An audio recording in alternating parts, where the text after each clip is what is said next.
Andika, dosen Fakultas Ekonomi dan Bisnis Program Studi Akuntansi. Pada pertemuan kali ini, saya akan menyampaikan materi tentang etika bisnis, tanggung jawab sosial, dan budaya organisasi.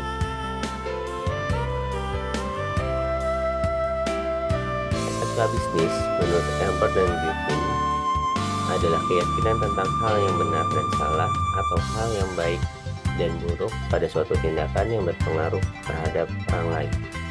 Etika bisnis adalah menerapkan standar sosial moral dalam kegiatan bisnis mengenai hak yang benar.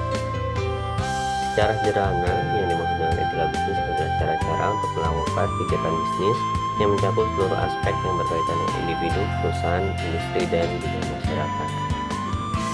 Etika manajerial merupakan standar perilaku yang memandu manajemen dalam pekerjaan mereka. Etika manajerial menurut Albert dan Griffin digolongkan menjadi yang pertama, perilaku terhadap karyawan yang meliputi hal-hal seperti perekrutan, pemecatan, upah dan kondisi kerja, serta privasi dan juga respek atau rasa hormat, pedoman etis dan hukum yang menyiratkan bahwa keputusan perekrutan dan pemecatan harus didasarkan hanya pada kemampuan karyawan dalam melakukan pekerjaan. Kemudian perilaku terhadap organisasi, yaitu menyangkut masalah etis juga akan muncul ketika perilaku karyawan terhadap perusahaan di mana ia bekerja, terutama jika terjadi masalah seperti konflik kepentingan, kerahasiaan, dan kejujuran. Konflik kepentingan terjadi ketika suatu kegiatan bias menguntungkan individu dengan merugikan pihak perusahaan. Kemudian perilaku terhadap pelaku dan atau agen ekonomi lainnya. Etika juga berperan dalam hubungan antara perusahaan dan karyawannya dengan apa yang disebut dengan sebagai agen kepentingan primer yang terdiri dari konsumen, pesaing, pemegang saham, pemasok, distributor, dan serikat pekerja. Dalam menghadapi agen-agen ini terhadap ruang bagi munculnya ambiguitas etis dalam hampir setiap aktivitas iklan, laporan keuangan, pemesanan, pembelian, tawar-menawar, dan negosiasi, serta hubungan bisnis lainnya. Praktek-praktek perusahaan dan etika bisnis. Dalam menjalankan bisnis, perusahaan menetapkan aturan perilaku dan mengembangkan panduan etis yang jelas tentang bagaimana perusahaan dan karyawan melakukan kegiatan bisnis. Ada dua pendekatan yang paling umum untuk membentuk komitmen manajemen puncak terhadap praktek bisnis dan etis. Yang pertama, peraturan tertulis, dan yang kedua adalah program etika. Etika bisnis ini harus diterapkan ke dalam proses aktivitas perusahaan karena perusahaan tidak hanya bertanggung jawab pada sisi internal, namun juga bertanggung jawab pada sisi eksternal perusahaan. Tanggung jawab sosial yaitu terkait dengan konsep yang terkait dengan merujuk pada keseluruhan suatu bisnis dalam upaya untuk menyeimbangkan komitmennya terhadap kelompok dan individu terkait dengan lingkungan sosialnya. Secara sederhana, tanggung jawab sosial merupakan pengakuan perusahaan tentang bagaimana keputusan bisnisnya dalam mempengaruhi masyarakat. Kelompok individu ini sering disebut juga sebagai kelompok kepentingan organisasi. Para kepentingan organisasi diantaranya adalah tanggung jawab sosial pada pelanggan, di mana praktek produksi harus bertanggung jawab, kemudian praktek penjualan juga harus bertanggung jawab. Dalam hal tanggung jawab terhadap praktek produksi, produk harus diproduksi dengan cara yang menjamin keamanan pelanggan, di mana produk harus membawa label peringatan yang tepat untuk mencegah kecelakaan yang dapat diakibatkan oleh penyalahgunaan. Untuk beberapa produk, informasi tentang kemungkinan efek samping harus diberikan. Kemudian terhadap praktek penjualan, tanggung jawab perusahaan harus membuat pedoman yang mencegah karyawan menggunakan strategi penjualan yang terlalu agresif atau iklan yang menipu. Survei kepuasan pelanggan yang dilakukan setelah pelanggan melakukan pembelian untuk menentukan apakah produk berfungsi yang dikatakan oleh penjual. Kemudian, sebuah perusahaan dapat memastikan tanggung jawab kepada pelanggannya dengan mengikuti langkah-langkah berikut. Yang pertama, menetapkan kode tanggung jawab, memantau keluhan pelanggan, dan kemudian mendapatkan dan memasarkan umpan balik kepada pelanggan. Kemudian, tanggung jawab sosial tidak hanya kepada pelanggan, tapi juga terhadap karyawan itu sendiri, di mana perusahaan juga memiliki tanggung jawab kepada karyawannya untuk memastikan keselamatan mereka, perlakuan yang layak dari karyawan yang lain, dan kesempatan yang sama. Keselamatan karyawan ini penting diperhatikan mengingat perusahaan harus memastikan bahwa karyawan memiliki tempat kerja yang aman bagi karyawannya dengan memantau proses produksi yang ketat, memeriksa mesin dan peralatan untuk kondisi kerja yang tepat, menciptakan lingkungan kerja yang aman, mencegah cedera dan meningkatkan moral karyawan, serta membuat seminar-seminar pelatihan untuk meningkatkan kinerja karyawan.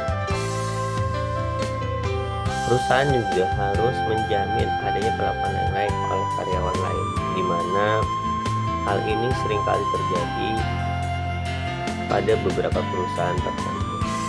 Ada dua isu utama mengenai perilaku yang menyimpang ya, atau yang tidak berkenan terhadap karyawan yang lain. Di antaranya biasanya terjadi antar karyawan itu adanya keragaman gender atau ras, latar belakang yang sama sesekali berbeda dan memiliki keyakinan yang berbeda, sehingga perlu adanya penyeragaman. Solusinya yaitu mengadakan sebuah seminar keragaman antar karyawan. Kemudian pencegahan pelecehan seksual, ya, di mana perusahaan harus melibatkan komentar atau tindakan yang tidak diinginkan, yang bersifat seksual, menggunakan kekuatan pribadi dalam aturan perusahaan. Kembali lagi, ya, di mana perusahaan memberikan sebuah pelatihan atau seminar yang berkaitan dengan isu-isu pencegahan pelecehan sosial itu sendiri. Kemudian tanggung jawab berikutnya yaitu kesempatan yang bersama, di mana semua karyawan yang melamar pada suatu posisi tertentu di perusahaan tidak boleh mengalami diskriminasi karena asal negara, ras, jenis kelamin, atau agama. Konsep perlakuan yang sama tidak hanya berlaku untuk rekrutan awal seorang karyawan, namun juga dalam hal kenaikan gaji, promosi tahunan, dan juga hal-hal lainnya di dalam perusahaan yang berkaitan dengan kinerja karyawan. Kemudian berikutnya adalah tanggung jawab kepada pemegang saham, di mana manajer perusahaan harus memantau keputusan karyawan untuk memastikan bahwa keputusan tersebut dibuat untuk kepentingan terbaik memilih. Kompensasi karyawan mungkin terkait langsung dengan kinerja perusahaan. Sebagai contoh, misalnya begini, perusahaan dalam hal ini memiliki para pemegang saham yang berpengaruh terhadap posisi cash flow perusahaannya terkait dengan modal kerja perusahaan. Para pemegang saham mempercayakan kepada perusahaan melalui manajemen puncak. Ketika manajer membuat sebuah keputusan yang mengarah pada tingkat kinerja yang tinggi, nilai saham perusahaan harus meningkat, dan oleh karena itu nilai saham yang dimiliki oleh manajer harus meningkat juga. Bagaimana dengan hal karyawan? Karyawan dapat keuntungan secara langsung ketika mereka membuat keputusan memaksimalkan nilai perusahaan.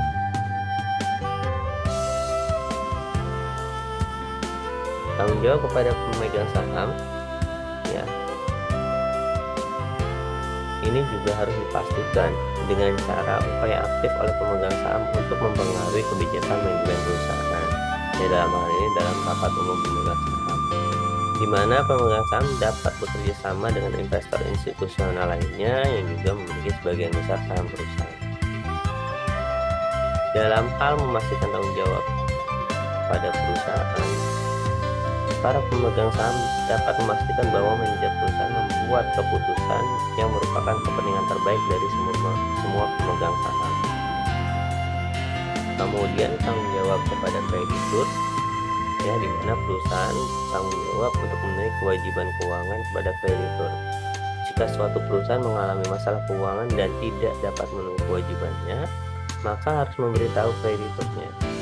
dan kreditur bersedia memperpanjang tenggat waktu pembayaran dan bahkan mungkin menawarkan nasihat tentang bagaimana perusahaan tidak dapat memperbaiki kondisi keuangannya. Kemudian tanggung jawab berikutnya adalah tanggung jawab pada lingkungan, di mana proses produksi yang digunakan oleh perusahaan serta produk yang mereka hasilkan dapat merusak lingkungan, seperti polusi udara ataupun polusi tanah. Polusi udara biasanya berupa beberapa proses produksi yang menyebabkan pencemaran udara yang merugikan masyarakat karena menghambat pernapasan. Kemudian polusi tanah, yaitu tanah tercemar oleh limbah beracun yang dihasilkan oleh beberapa proses produksi seperti limbah padat yang tidak rusak seiring dengan perjalanan dan waktu. Dari etika dan tanggung jawab sosial tersebut harus dijadikan sebuah budaya organisasi, di mana budaya ini adalah fenomena yang dinamis yang mengelilingi setiap kita melakukan sebuah aktivitas di dalam perusahaan, di mana berlangsung secara terus-menerus dan diberlakukan dan diciptakan oleh interaksi kita dengan orang lain dan dibentuk oleh perilaku kepemimpinan dan seperangkat struktur, rutinitas, aturan, dan norma yang memandu dan membatasi perilaku. Ketika seorang membawa budaya ke tingkat organisasi dan bahkan ke kelompok dalam organisasi, seseorang dapat melihat dengan jelas bagaimana budaya diciptakan, tertanam, berkembang, dan akhirnya dimanipulasi, dan pada saat yang sama bagaimana budaya membatasi, menstabilkan, dan memberikan struktur dan makna kepada anggota kelompok. Demikianlah paparan singkat untuk materi pekan ini. Apabila ada pertanyaan, silahkan nanti direspon pada aktivitas forum pertemuan minggu ini. Saya cukupkan. Wabillahi taufiq wal hidayah. Assalamualaikum warahmatullahi wabarakatuh.